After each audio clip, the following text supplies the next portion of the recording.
सभी को मेरा प्यार भरा प्रणाम। मैं कोमल स्वागत करती हूँ आपका आज के नए व्लॉग में। आज के व्लॉग की शुरुआत हो रही है सुबह 8 बजे से। आज मैं अपनी कंप्यूटर क्लास लेट जा रही हूँ क्योंकि पहले मुझे जाना है कॉलेज, उसके बाद मैं जाऊँगी कोचिंग। अभी तो नीचे दादा के साथ मैं जा रही हूँ कॉलेज, और कॉलेज से आने के बाद फिर मैं जाऊँगी कोचिंग। अब मिलती हूँ आपको कॉलेज में।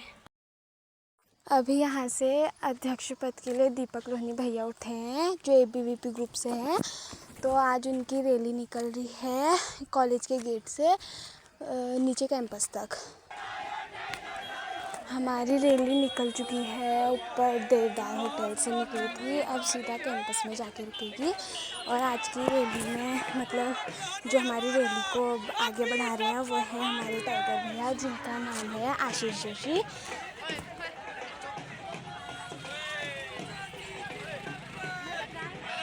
अब यहाँ से रैली जाएगी नीचे कैंपस में सीधे।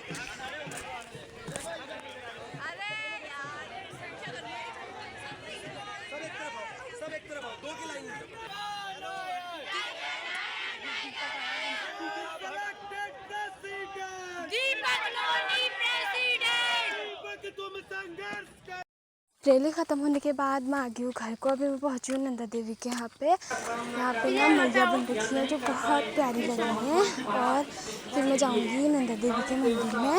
अभी पहले यहाँ से प्रसाद लेती हूँ, फिर जाऊँगी नंदा देवी। और आजकल ना यहाँ पे दुकानें लग रखी हैं छोटी छोटी, और जाल लग रखे हैं ऊपर से, क्योंकि आजकल नवरात्रियाँ चल रही है ना, तो रामलीलाएँ होती हैं बहुत सारी जगहों पे। मेरा तो आजकल जाना नहीं हो पा रहा है। दिखाती हूँ आपको नंदा देवी का मंदिर। ये है नंदा देवी का मंदिर, सामने पे रही हमारी मैया, और ये है हमारा रामलीला का मंच जहाँ पे नंदा देवी की रामलीला होती है। आजकल मेरा जाना नहीं हो पा रहा है, लेकिन जब भी जाऊँगी तो आपको दिखाऊँगी। ये है शनि मंदिर और सामने पे है इसके शिव जी का मंदिर। अब मेरे को यहाँ से जाना है सीधा घर। और ये है हनुमान जी का मंदिर। ये मंदिर ना सब साथ साथ में ही है। अब मैं आपको मिलती हूँ। अभी दिन के बज गए हैं 2 और मैं आ गई हूँ कॉलेज से घर को वापस। अब घर जाके मुझे ना खाना बनाना है। बीच में 3-4 दिन लगातार बारिश के बाद आजकल मौसम चेंज हो गया है और बहुत तेज़ धूप आने लग गया। हमारे गांव साइड को तो इतनी गर्मी होती है ना आजकल। सर्दी के टाइम पे सही रहता है, उतना ठंडा नहीं लगता, लेकिन गर्मियों के टाइम पे बहुत गर्म हो जाता है। और आज तो ख़तरनाक वाली ही धूप आई है, बहुत तेज़। अभी शाम के बजे हुए हैं 5 और मैं जा रही हूँ घास लेने के लिए। सुबह मैं कॉलेज गई थी ना, तो उस टाइम पे मेरी मम्मी वहाँ गई थी खेत में, तो घास काट के उसने रास्ते पे रखी है जो मेरे को लानी है अभी। और अभी मेरी मम्मी गई है दूसरी जगह घास काटने के लिए, तो अभी मैं जा रही हूँ उस घास को लेने के लिए। ज़्यादा दूर तो नहीं है, बस घर के थोड़ा सा नीचे है। दिन में बहुत तेज़ धूप हो रही थी और मम्मी ग्वाला थी, तो उसने काट के यहाँ पे रखी है, जिसको मुझे ले जाना है घर को। ये है वो घास जिसे मेरे को घर ले जाना है। अब मिलती हूँ घर जाके। घास घर रखने के बाद अभी मैं आई हूँ अपनी मम्मी के साथ। अब मेरी मम्मी कहाँ है मेरे को भी नहीं पता, पर मेरी मम्मी ने मेरे को यहीं बुलाया था। दिख ही नहीं रही है। हाँ वो रही, दिख नहीं रही है यहाँ से, लेकिन उसी खेत में है। बाकी एक खेत हमारा वो नदी के उधर साइड को भी है, यहाँ से दिख नहीं रहा है, लेकिन उधर साइड को है, दिखता नहीं है। और मेरी मम्मी भी है इस वाले खेत में, नीचे दिखाती हूँ आपको। और आजकल असौज का महीना लग गया ना, तो इतनी बड़ी बड़ी घास हो रही है हर जगह। मेरी मम्मी तो घास के बीच में दिख भी नहीं रही है। ये है, यहाँ पे है मम्मी। अब मैं भी जाती हूँ नीचे मम्मी के साथ।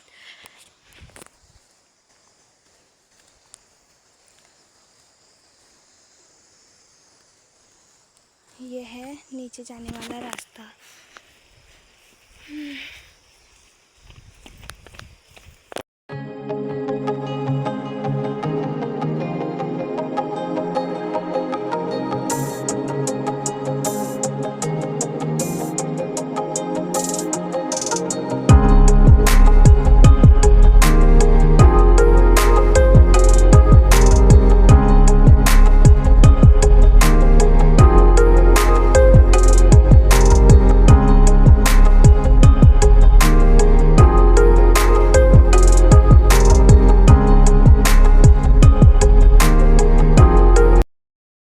आज हमें घास काटते काटते खेत में ही अंधेरा हो गया है। सामने गांव वालों के बल्ब भी जल गए। अब मिलती हूँ मैं सीधा घर जाके। एवरीवन, कैसे आप सभी लोग? उम्मीद करती हूँ सब बढ़िया होंगे। और आज है दूसरा दिन। मेरा कल का व्लॉग ना एंड नहीं हो पाया था क्योंकि कल हमको खेत से घर जाने में ना बहुत रात हो गई थी। उसके बाद मैं अपने व्लॉग को कंटिन्यू नहीं कर पाई। पहले तो मेरे फ़ोन की बैटरी लो हो गई थी, 15% बैटरी थी, उसमें फ्लैश भी नहीं खुल रहा था, इसलिए मैं आपको कुछ साफ दिखा नहीं पाई रात को। और फिर घर आने के बाद मैंने वो चार्जिंग पे लगा दिया और दिन भर में इतनी थकाई लग गई थी। फिर मैंने खाना बनाया और फिर सो गए थे क्योंकि रात को ज़्यादा कुछ काम तो होता नहीं है, बस खाना बनाना ही। तो खाना बनाने के बाद मैं सो गई थी। मम्मी ने खाना खाया, मैंने खाना खाया। घर में हम 2 ही लोग रहते हैं तो हमने जल्दी बना लिया था खाना और सो गए थे। फिर उसके बाद मैं ब्लॉग को कंटिन्यू नहीं कर पाई क्योंकि दिन भर में ब्लॉग पूरा हुआ नहीं था और रात को होता तो मेरे फ़ोन में बैटरी नहीं थी, इसलिए मेरा कल का ब्लॉग नहीं हो पाया। और कल इतनी तेज़ धूप थी सुबह के टाइम से ही, और आज सुबह से इतने तेज़ बादल लग रहे हैं, नीचे को तो कोहरा भी लगा हुआ है। और मैं ना अपनी कोचिंग क्लास को जा रही हूँ। बहुत थकाई लग रही है। हमारा ना पूरा रास्ता ऐसा है, मतलब यहाँ पर तो तब भी ठीक है, और ऊपर के रास्ते में पूरी चढ़ाई है और हमें जहाँ जाना है ना वो यहाँ से दिखता नहीं है, वो बहुत दूर है। और इधर साइड से पूरा जंगल है, इधर साइड से भी जंगल है, मतलब आधा जंगल है। और इसके बाद एक गांव और पड़ता है जखेटा, फिर उसके बाद ऊपर को भी जंगल है। फिर पपरसलिया आ जाता है, उतना डर नहीं लगता है, बस नीचे को थोड़ा डर लगता है बाघ का। और ऊपर जहाँ कोहरा पड़ा हुआ है ना इधर साइड को, यहाँ पे है पपरसली। पूरा रास्ता हमारा चढ़ाई का ही रहता है। और ऐसे में ना मतलब वैसे डर तो नहीं लगती है, पर ये जो रास्ता है ना ऐसा है, इसमें बाघ की डर लगती है। तो अभी मैं जाती हूँ अपनी कंप्यूटर क्लास को। इस ब्लॉग को यही पे एंड करती हूँ। उम्मीद करती हूँ आपको आज का ब्लॉग पसंद आया होगा। ब्लॉग पसंद आए तो लाइक, कमेंट एंड शेयर ज़रूर करें।